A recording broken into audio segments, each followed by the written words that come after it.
காய்ச்சி அதிரசமா விடுங்க, கையில தட்டி சூடான எண்ணெயில பொரிச்சா அதிரசம் ரெடி.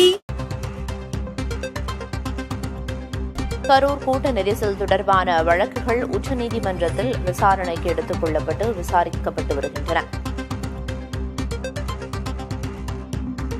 கரூரில் கூட்ட நெரிசலில் சிக்கி 41 பேர் உயிரிழந்த விவகாரம் தொடர்பான வழக்குகள் உச்சநீதிமன்றத்தில் விசாரணைக்கு எடுத்துக் கொள்ளப்பட்டு தற்போது விசாரிக்கப்பட்டு வருகிறது. அது தொடர்பான அண்மை செய்தியை பார்த்து வருகிறோம். ஏற்கனவே இந்த வழக்கின் விசாரணை உச்சநீதிமன்றத்தில் வெள்ளிக்கிழமை நடைபெறும் என்று நீதிபதிகள் தரப்பிலிருந்து சொல்லப்பட்டிருந்த நிலையில் தற்போது இன்று விசாரணை நடந்து வருகிறது.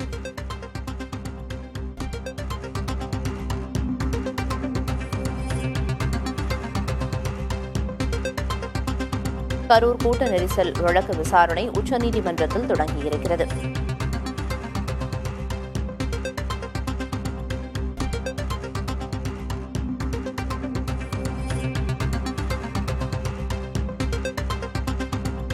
கரூர் கூட்ட நெரிசல் தொடர்பான வழக்குகள் உச்சநீதிமன்றத்தில் விசாரணைக்கு உட்படுத்தப்பட்டிருக்கிறது.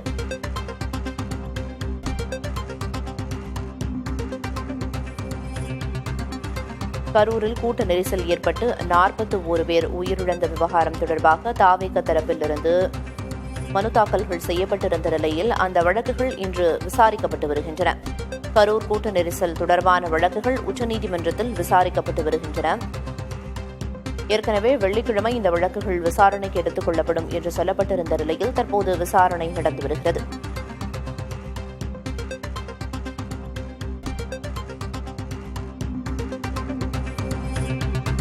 கரூர் கூட்ட நெரிசல் தொடர்பான வழக்குகள் உச்சநீதிமன்றத்தில் விசாரிக்கப்பட்டு வருகின்றன. ஏற்கனவே கரூரில் சிறப்பு புலனாய்வு குழுவினர் இது தொடர்பான விசாரணையை கடந்த சில நாட்களாக மேற்கொண்டு வரும் நிலையில் தற்போது தாவேக தரப்பிலிருந்து மனு தாக்கல் செய்யப்பட்டிருந்த நிலையில் உச்சநீதிமன்றத்தில் கரூர் கூட்ட நெரிசல் தொடர்பான வழக்குகள் இன்று விசாரிக்கப்பட்டு வருகின்றன. விவரங்களை வழங்குவதற்காக செய்தியாளர் கணபதி இணைப்பில் இருக்கிறார். கணபதி, என்ன விவரம்? அரசியல் ரீதியாக மிகுந்த தாக்கம் கொண்ட இந்த வழக்கின் முக்கிய விசாரணை உச்சநீதிமன்றத்திலே தற்போது நடைபெற்று கொண்டிருக்கிறது.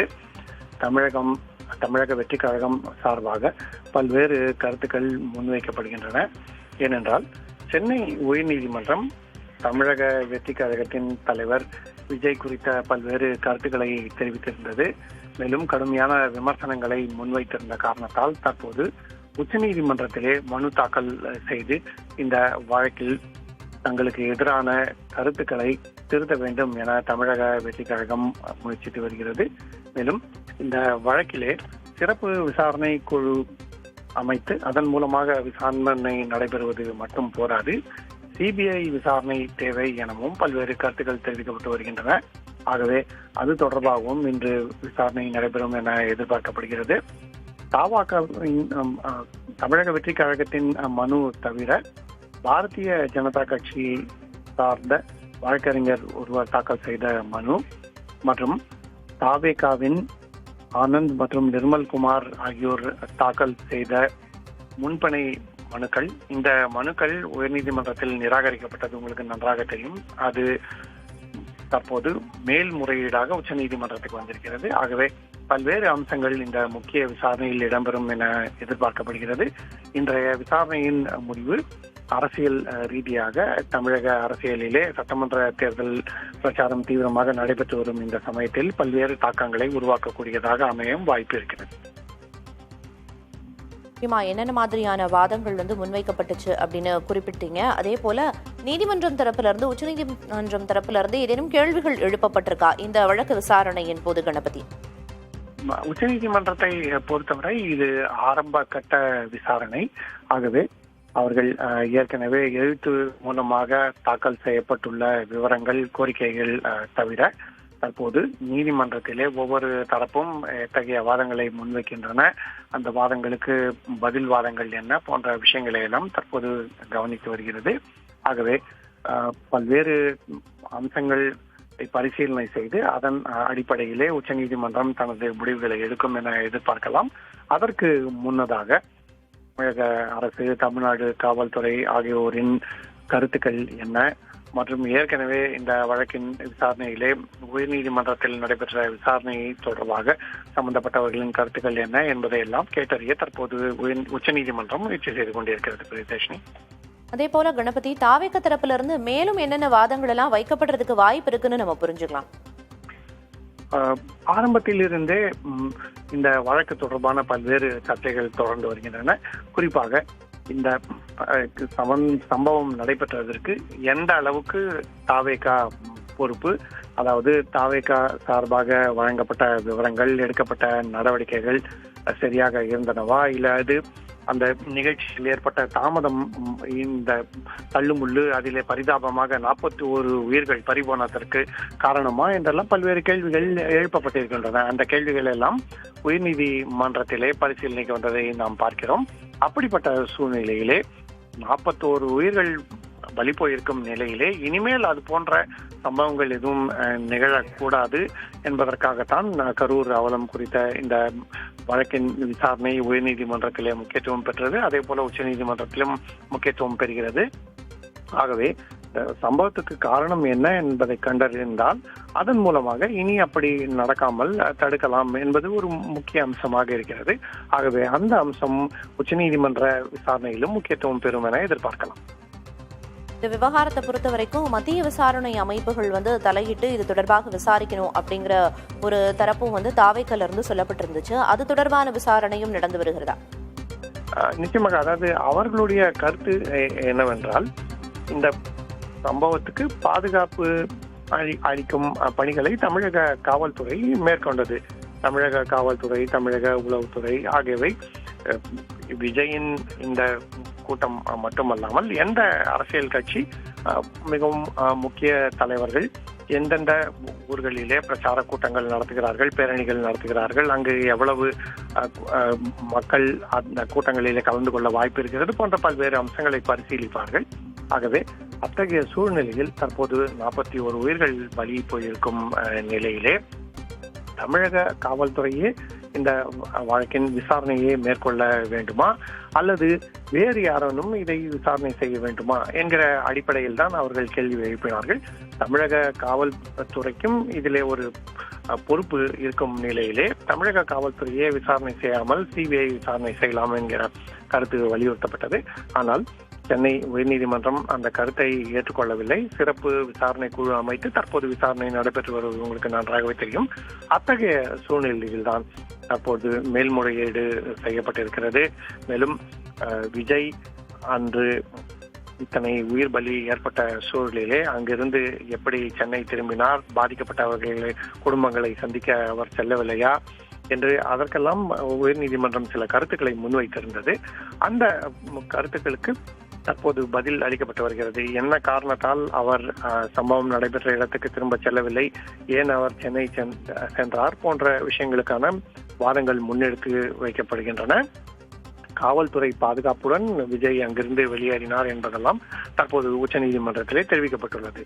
ஆகவே பல்வேறு முக்கிய அம்சங்கள் இந்த விசாரணையிலே இடம்பெறும் என எதிர்பார்க்கப்படுகிறது. பிரியதர்ஷினி, வழக்கு விசாரணையின் போது தாவேக தரப்பிலிருந்து பல்வேறு வாதங்களையும் முன் வச்சிருக்காங்க அப்படின்னு குறிப்பிட்டீங்க கணபதி. அதே போல தமிழக அரசு கிட்ட உச்சநீதிமன்றம் ஏதேனும் விளக்கம் கேட்கப்படுறதுக்கு வாய்ப்பு இருக்கா இந்த விசாரணையின் போது? நிச்சயமாக இந்த விசாரணையிலே பல்வேறு கேள்விகள் எழும். குறிப்பாக தமிழக வெற்றிக் கழகம் காவல்துறை அதிகாரிகளின் அறிவுறுத்தல் அடிப்படையில் தான் விஜய் அங்கிருந்து வெளியேறினார், பின்னர் சென்னை சென்றார், காவல்துறை பாதுகாப்புடன் தான் அவர் அங்கிருந்து வெளியேறினார் போன்ற வாதங்களை எல்லாம் தற்போது முன்னெடுத்து வைக்கிறார்கள். தமிழக வெற்றிக் கழகம் சார்பாக கோபால் சுப்பிரமணியம் இந்த வாதங்களை நீதிமன்றத்தின் முன் வைத்துள்ளார்.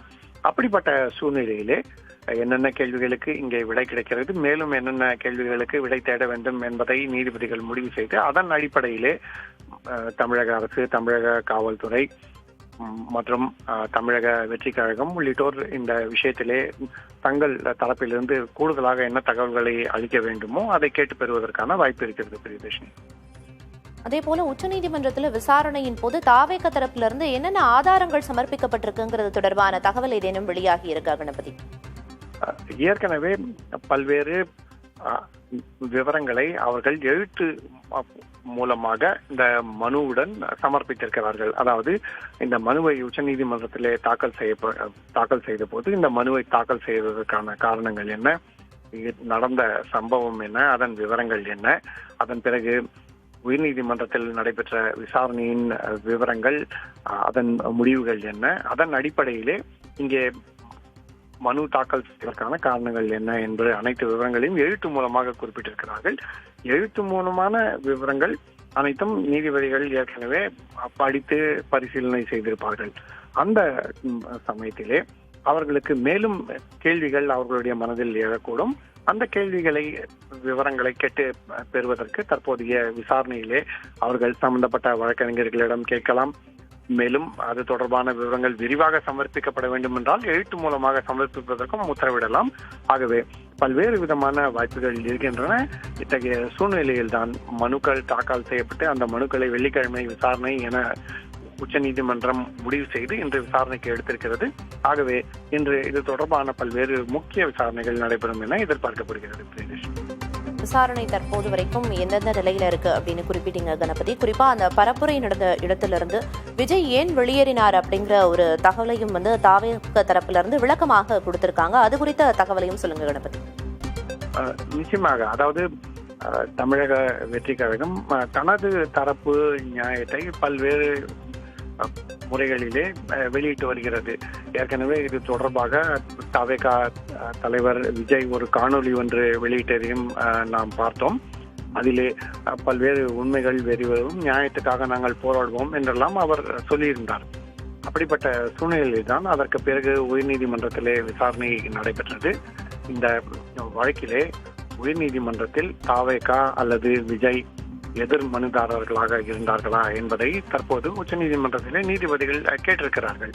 ஆகவே அப்படி எதிர் மனுதாரராக இதுவரை சேர்க்கப்படவில்லை என விஜய் தரப்பு தெரிவிக்கும் பட்சத்திலே, மேலும் உயர்நீதிமன்ற கருத்துக்கள் எந்த அடிப்படையிலே வெளியிடப்பட்டன, அந்த கருத்துக்களுக்கு ஏன் தற்போது தமிழக வெற்றி கழகம் ஆட்சேபம் தெரிவிக்கிறது போன்ற விஷயங்களை எல்லாம் நீதிபதிகள் கேட்டறிந்து அதன் பிறகு அதற்கேற்ப மேலும் விவரங்களை எழுத்து மூலமாக தாக்கல் செய்யவோ அல்லது பின்னர் விசாரணையிலே மேலும் விரிவான வாதங்களை முன்னெடுத்து வைப்பதற்கான வாய்ப்பு அளித்தோ இந்த வழக்கை கையாளலாம்.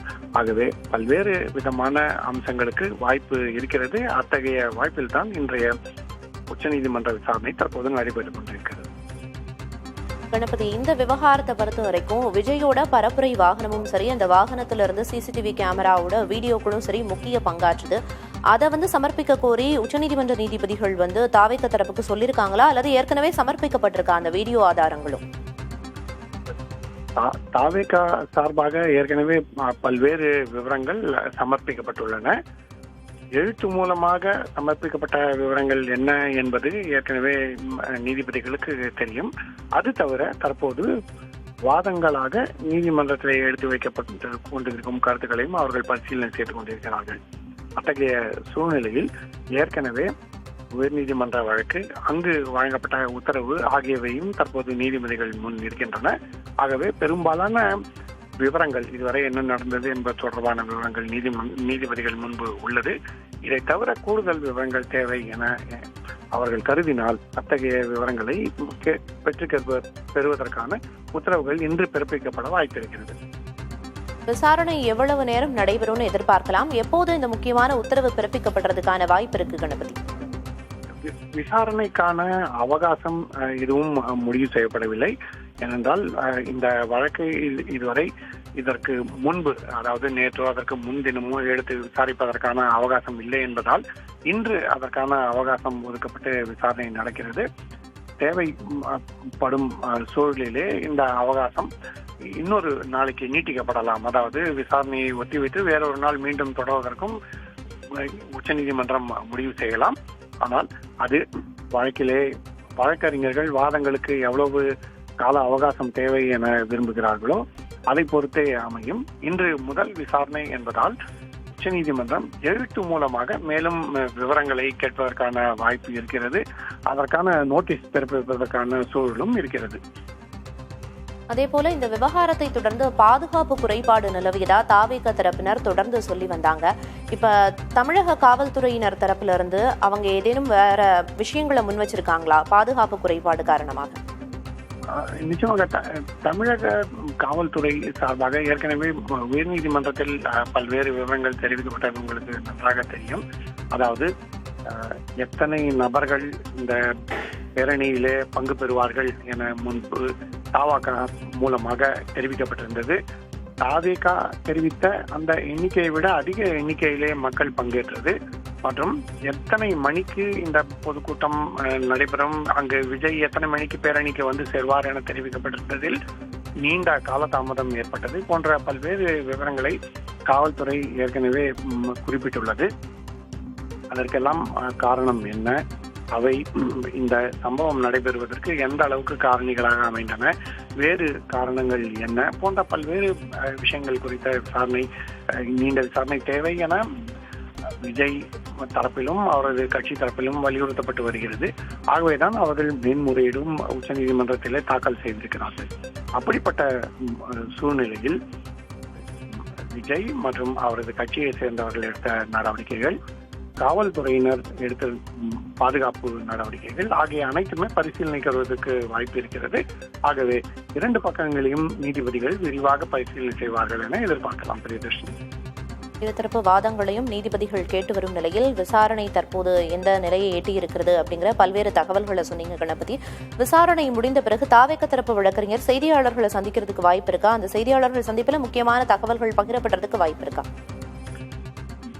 தாவேகா சார்பாக தகவல்கள் பகிரப்படுமா என்பது தொடர்பான அறிவிப்பு ஏதும் இல்லை. ஆனால் இந்த விசாரணையின் இறுதியிலே எத்தகைய உத்தரவுகள் பிறப்பிக்கப்படுகின்றன என்பதை பொறுத்து வழக்கறிஞர்கள் எத்தகைய விவரங்களை வெளியிடுவார்கள், எந்த தரப்பு வழக்கறிஞர்கள் இதற்கான விவரங்களை வெளியிட முன்வருவார்கள் என்பதெல்லாம் அமைவதற்கான வாய்ப்பு இருக்கிறது என சொல்லப்படுகிறது.